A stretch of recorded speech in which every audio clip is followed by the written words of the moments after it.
আসসালামু আলাইকুম রহমতুল্লাহ, কেমন আছেন সবাই? এমএইচ ওয়াচের আরো একটি নতুন ভিডিওতে আপনাদের সকলকে জানাচ্ছি স্বাগতম। তো দেখতে দেখতেই আমাদের মাঝে রমজান চলে আসলো এবং দেখতে দেখতেই আমাদের মাঝ থেকে রমজানের 10টি রোজা আমাদের থেকে বিদায় নিল।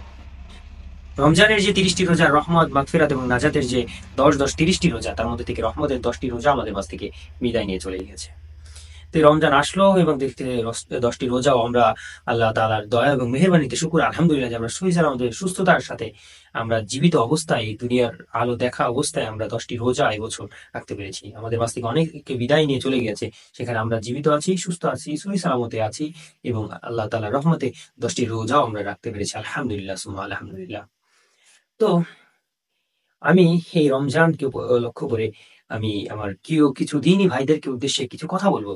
সেটি হচ্ছে গিয়ে, আমার প্রিয় দিনী ভাইয়েরা, আপনারা রমজান মাসে রোজা রাখা কিন্তু ফরজ। রমজান ইসলামের মূল ৫টি ফরজের মধ্যে এই রোজা কিন্তু একটি।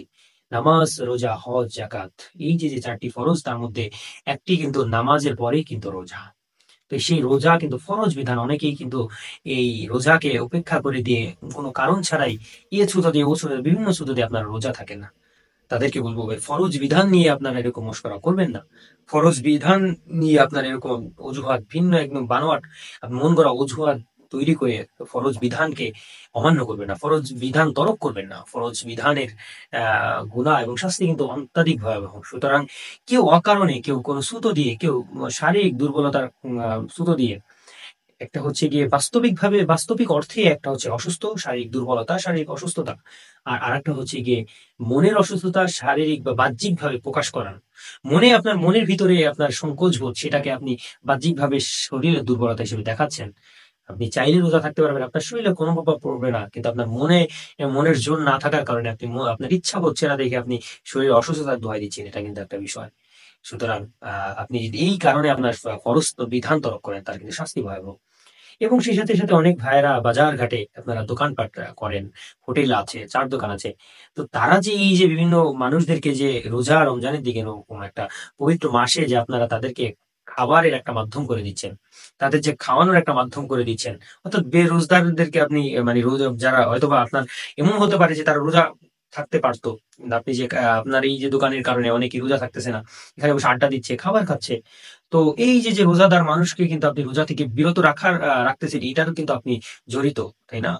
আমার যেটা ব্যক্তিগত মতামত। সেখানে আমি মনে করি আপনারা যে এই যে মানুষদেরকে, মুসলিমদেরকে আপনি যে খাবার পরিবেশন করতেছেন, অর্থাৎ একজন রোজাদারকে রোজা থেকে বিরত রাখতেছেন। এই কারণে কিন্তু আপনি এই যে একজন রোজাদারকে রোজা না রাখার যে গুনাহ, আপনিও কিন্তু তার ভাগীদার হচ্ছেন। সুতরাং যারা হোটেল বা বিভিন্ন দোকানপাট আছেন, তাদেরকে অনুরোধ করব যে আপনি মুসলমানদের জন্য এই দিনের বেলা, যেহেতু একটা পবিত্র মাহিনা, এখানে দোকান বন্ধ রাখেন, অথবা মুসলমানদেরকে খাবার দেওয়ার ব্যবস্থা থেকে বিরত রাখেন। রমজান মাসে সবাইকে আপনি আপনার জায়গা থেকে উপদেশ দেন যে রমজানের রোজা রাখতে সকল মানুষ, মুসলমান, মুমিন মুসলমান সকলেই যেন এই রমজানের রোজাগুলো রাখে। সেই সাথে আরেকটা জিনিস কথা বলতে চাই, আরেকটা কথা বলতে চাই। সেটা হচ্ছে আমাদের কিছু ইমাম ও মুয়াজ্জিন ভাইদেরকে, আমাদের হুজুরদেরকে, সেটা হচ্ছে এই যে, যেহেতু আমি একটা মসজিদে খিদমতে আছি এই রমজান মাসে, তো আমি সেই পরিপ্রেক্ষিতে আমি অনেকটাই দেখছি যে অনেক মসজিদের ইমাম বা মুয়াজ্জিন যারা আছেন, তারা দেখছি যে হয়তোবা আপনাদের ঘড়ির টাইমের এলোমেলোর কারণে আপনারা ফজরের অর্থাৎ সেহরির শেষ টাইমে এবং ফজরের আজানে ওক্ত হওয়ার আগেই আপনারা ঘোষণা দিচ্ছেন এবং আজান দিচ্ছেন। আবার ইফতারের ক্ষেত্রেও কিন্তু আপনারা ওক্ত হওয়ার আগেই, টাইম হওয়ার আগে আপনারা আজান দিয়ে দিচ্ছেন। তো আপনারা সতর্ক থাকুন, কারণ আপনার কারণে যদি ইফতারের টাইম হওয়ার পূর্বে যদি অনেক মানুষ ইফতারি করে ফেলে, যদি সে হয়তোবা তার অজান্তেই করেছে, সে জানে যে ইফতার হচ্ছে, কিন্তু যদি বাইসেন্স তার রোজাগুলো ভেঙে যায়, তাহলে কিন্তু এই টাইম আর আপনারই নিতে হবে। এই জন্য আপনারা সময়ের ক্ষেত্রে সতর্ক থাকুন। অনেকেই হয়তোবা টাইম, মোবাইলের টাইম এলোমেলো মানে টাইম হয়তোবা অ্যাকুরেট টাইম থেকে তার টাইম একটু আগে অথবা টাইম পিছে। তো আপনাদেরকে বলবো, আপনারা অরিজিনাল অ্যাকুরেট টাইমটা আপনাদের ফোনে কানেক্ট করে নেবেন। কারণ দেখতেছি অনেকে মাইকে ঘোষণা দিচ্ছেন আপনারা ঠিক সময়ে, কিন্তু আজান দিচ্ছেন ২ মিনিট ৩ মিনিট আগে। এই জন্য এই সমস্ত বিষয় নিয়ে আপনারা সকলেই সতর্ক থাকুন। আপনাদের রমজানের সেহরি এবং ইফতারের বিষয় নিয়ে যারা মসজিদের ইমাম এবং বা মুয়াজ্জিন যারা আছেন, তারা একদম সতর্ক থাকুন। এই টাইমে আপনারা, আমি অনেকেই খেয়াল করতেছি যে অনেকেই টাইমের আগে আজান দিচ্ছেন, হচ্ছে না, তার আগেই আজান দিয়ে দিচ্ছেন। তো টাইমের এলোমেলো অনেকের মধ্যেই রয়েছেন, কানে আসে। তো অনেক রোজাদারের কিন্তু টাইমের আগে মানে ইফতারি বা সেহেরি অনেকে কিন্তু এলোমেলো হয়ে যায়। এই জন্য ইমাম মুয়াজ্জিনদের বলবো, আপনারা আপনাদের টাইমটা একটু ভালো করে খেয়াল করেন ঘড়ির টাইমগুলো একটু আপডেট করেন। নেট কানেকশন যদি আপনাদের ফোনে অ্যান্ড্রয়েড ফোন থাকে তাহলে নেট কানেকশন আপনার নেটের সাথে করে রাখবেন যাতে টাইম অটোমেটিক একদম অ্যাকুরেট টাইমটা আপনার ফোনে থাকে। এই জন্য সকলকে অনুগ্রহ করে জানাবো রমজান মাসের পবিত্রতা আপনারা সবাই রক্ষা করুন। সকলকে রমজান মাসের শুভেচ্ছা জানাচ্ছি। যদিও 10টি রোজা শেষ হয়ে গিয়েছে, বাকি রোজার জন্য সকলের কাছে আমিও দোয়া চাই।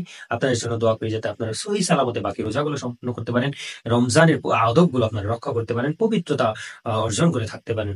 আল্লাহ আমাদের সকলকে বোঝার তৌফিক দান করুন। আখিরি দাওয়ানা আনিল হামদুলিল্লাহি রাব্বিল আলামিন। আসসালামু আলাইকুম ওয়া রাহমাতুল্লাহি ওয়া বারাকাতুহু।